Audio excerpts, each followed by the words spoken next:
नमस्कार। मैं हूं चित्रंजन कुमार और आप देख रहे हैं हमारा news channel true news TNBR।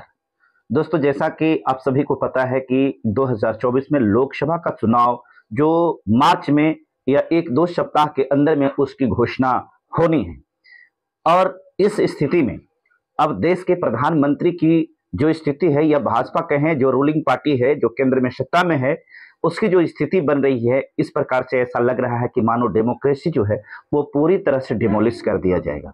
इन्हीं तमाम तथ्यों को लेकर के यूपी के कुछ ऐसे सीट्स जिनके बारे में लोगों का कहना है कि ये सीट बड़े ही दिलचस्प होंगे। आइए हम इस वीडियो के माध्यम से नगीना लोकसभा सीट जो है उस पर क्या कुछ होने वाला है और ये नगीना सीट जो है किस प्रकार से पूरी तरह से हाईलाइटेड है, हम उस पर चर्चा करते हैं। कहते हैं कि नगीना लोकसभा सीट जो बेस्ट यूपी की सबसे बड़ी सीट है, इंडिया का परचम लहरा पाएंगे क्या? इंडिया गठबंधन इस पर परचम लहरा पाएंगे? इन्हीं बातों को लेकर के चंद्रशेखर आजाद से समझते हैं इसका गणित क्या है। लोकसभा चुनाव 2024 को लेकर सरगर्मी बढ़ गई है। भीम आर्मी चीफ के बेस्ट यूपी के चुनाव लड़ने की भी चर्चा है। अगर चंद्रशेखर आजाद चुनाव लड़ते हैं तो बेस्ट यूपी का चुनावी समीकरण बदल जाएगा। जी हां, चुनावी समीकरण जो है वो पूरी तरह से बदल जाएगा। बिजनौर लोकसभा सीट की अगर बात करें तो बिजनौर लोकसभा सीट 2024 को लेकर सभी दल अपनी अपनी सियासी बिसात बिछाने में जुट गए हैं। इस समय सबसे ज्यादा चर्चा में बेस्ट यूपी की नगीना सीट ही रही है, क्योंकि इस सीट से भीम आर्मी चीफ चंद्रशेखर आजाद के 2024 में चुनाव लड़ने की चर्चा है। जी हां, नगीना सीट बेस्ट यूपी के सबसे बड़ी लोकसभा सीटों में से एक है। इस सीट में 5 विधानसभा हैं। अगर वोटर की बात करें तो यहां पर करीब 15 लाख वोटर हैं। जी हां, 15 लाख वोटर्स यहां हैं। नगीना सीट पर 3 लोकसभा चुनाव हुए हैं और हर बार यहां से अलग अलग पार्टी के सांसद रहे हैं। सपा, बीजेपी, बसपा का एक बार सांसद रहा है। 2024 का लोकसभा चुनाव चंद्रशेखर आजाद के आ जाने से बड़ा ही रोचक होने वाला है। जी हां, बड़ा ही रोचक इसलिए कहा जा रहा है कि चंद्रशेखर आजाद रावण जो यूपी का एक चमकता हुआ सितारा कह सकते हैं या फिर ये बोल सकते हैं कि वहां पूरी तरह से चुनाव को प्रभावित करने का दमखम रखते हैं, वो नगीना लोकसभा क्षेत्र से वो इस बार अपनी दावेदारी को पेश करने वाले हैं और यही कारण है कि वहां इस बार जो चुनावी समीकरण है वो पूरी तरह से बदल गया है। उत्तर प्रदेश की 17 आरक्षित लोकसभा सीटों में एक नगीना सीट है।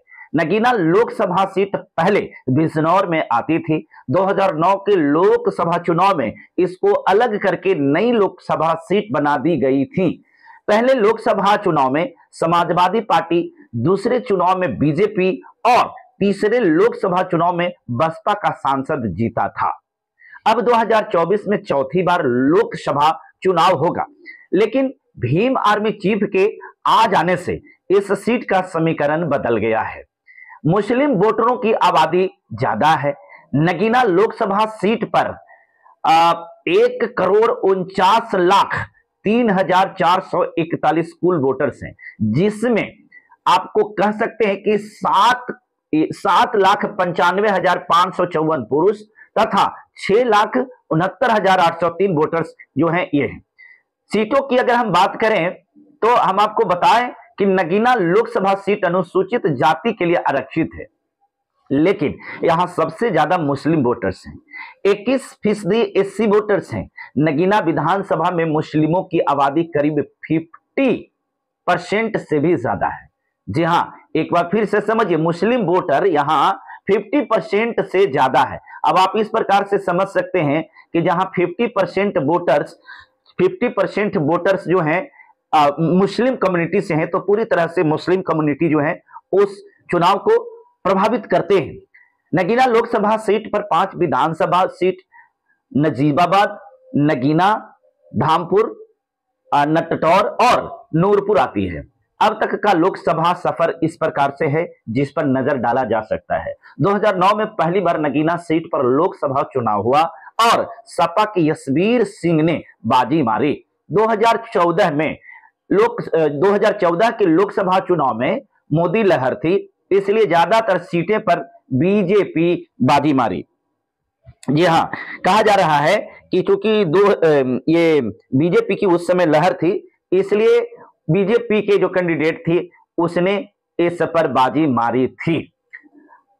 पूर्ण बहुमत की सरकार बीजेपी ने बनाई थी। 2014 लोकसभा चुनाव में बीजेपी के जसवंत सिंह ने सपा के पूर्व सांसद यशवीर सिंह को मात दी थी। 2019 में बसपा के गिरीश चंद्र ने बीजेपी के जसवंत सिंह को हराकर जीत हासिल कर ली थी। जी हां, यह घटना 2019 की है, जो बसपा के गिरीश चंद्र को हरा करके बीजेपी जसवंत सिंह को हरा करके और जीत हासिल की थी। इस प्रकार से कहा जा रहा है कि इस बार जब इस सीट से नगीना से चंद्रशेखर आजाद रावण चुनाव लड़ेंगे, तो इसमें चूंकि ये सीट जो है पूरी तरह से रिजर्वेशन है, ये रिजर्व है अनुसूचित जाति के लिए, शेड्यूल कास्ट के लिए, तो कहा जा रहा है कि इस सीट से अगर चंद्रशेखर आजाद रावण अगर लड़ते हैं और बहुजन समाज पार्टी इस पर अगर समर्थन दे देती है, तो निश्चित तौर पर चंद्रशेखर आजाद रावण को संसद पहुंचने का रास्ता साफ हो जाता है। अब देखना इसमें यह है कि बहन जी इसमें चंद्रशेखर आजाद रावण को सपोर्ट करते हैं या फिर अपने प्रत्याशी को देकर के और बीजेपी की रास्ता को क्लियर करते हैं। क्योंकि यह तो स्पष्ट है कि अगर वहां बहन जी अपनी कैंडिडेट को देते हैं, तो इस प्रकार से चंद्रशेखर आजाद रावण और बहन जी ये दोनों दलित वोटों को 50-50 काट लेंगे और इस स्थिति में वहां दूसरे कैंडिडेट या दूसरे पार्टी का कैंडिडेट जो होगा वहां से चुनाव को जीत जाएगा। हाँ, ये अलग बात है कि अनुसूचित जाति शेड्यूल कास्ट रिजर्व है, इसलिए शेड्यूल कास्ट के कैंडिडेट ही जीतेंगे, परंतु ये तो तय हो जाएगा, ये तो क्लियर हो जाएगा कि वहां फिर ये चंद्रशेखर आजाद की पार्टी या फिर बहन जी की पार्टी वहां से चुनाव नहीं जीत पाएंगे। इसलिए समझ यही बताती है कि इस जगह पर बहन जी को सपोर्ट कर देना चाहिए, ताकि चंद्रशेखर सांसद में पहुंचे और सांसद में पहुंच करके जो दलितों की आवाज सड़क पर वो दिखा रहे थे, तो देखने की जरूरत है कि संसद में पहुंच करके ये किस प्रकार से दलितों के लिए लड़ते हैं। बहुत बहुत शुक्रिया। अगर हमारे चैनल पर आप नए हैं तो इस चैनल को सब्सक्राइब कर लीजिए और बेल की घंटी को जरूर एक्टिव कर लीजिए, ताकि हम जो भी वीडियो को अपलोड करें वो आपको नोटिफिकेशन मिले। वीडियो अगर अच्छी लगी हो तो जन जन तक पहुंचाएं और ज्यादा से ज्यादा लोगों के पास में शेयर करें। धन्यवाद।